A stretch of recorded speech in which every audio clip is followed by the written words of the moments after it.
very assiduous and loyal during that process. Look, he makes a reasonable point about... That's why I'm on the backbenches now. I couldn't possibly comment on that. But he makes a reasonable strategic point, and of course the integrated review is exactly an opportune moment to address that. I'm going to run this with another 5 minutes, and members are going to make others miss out. We go to York with Rachel Maskell.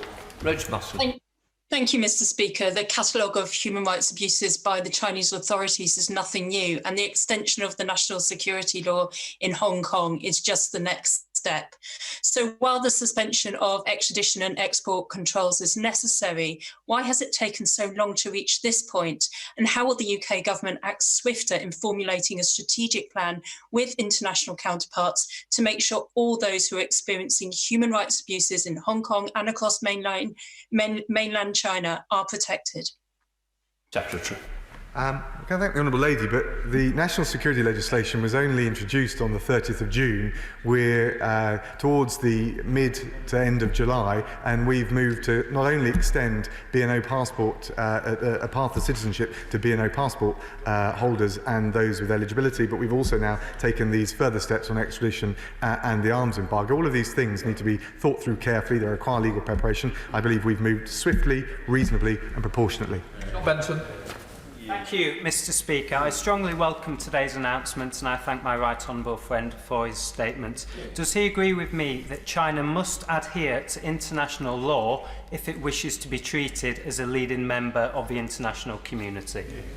Mr. Speaker, he's absolutely right, and that's the relationship and the way we want to calibrate the relationship, looking for positives, mitigating against risk and guided by the international obligations, multilateral but also direct bilateral, which in this case in relation to Hong Kong, China freely assumed and now is in clear and serious violation of. No? The State will be aware of the important financial contribution that Chinese students make to our universities and research sector in particular. Can you tell us what plans the government has should those numbers fall? And perhaps more importantly, what can it do to reassure Chinese students and those of Chinese origin in this country that they're safe and welcome here, and to tackle xenophobic racism? Well said, though.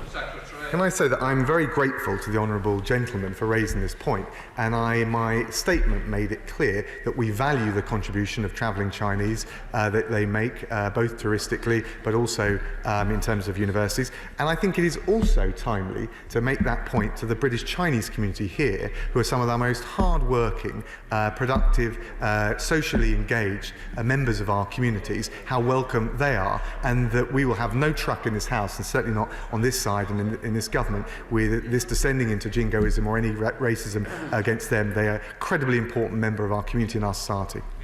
Heading to Stephen Metcalfe again. Stephen Metcalfe. Thank you, Mr. Speaker. And can I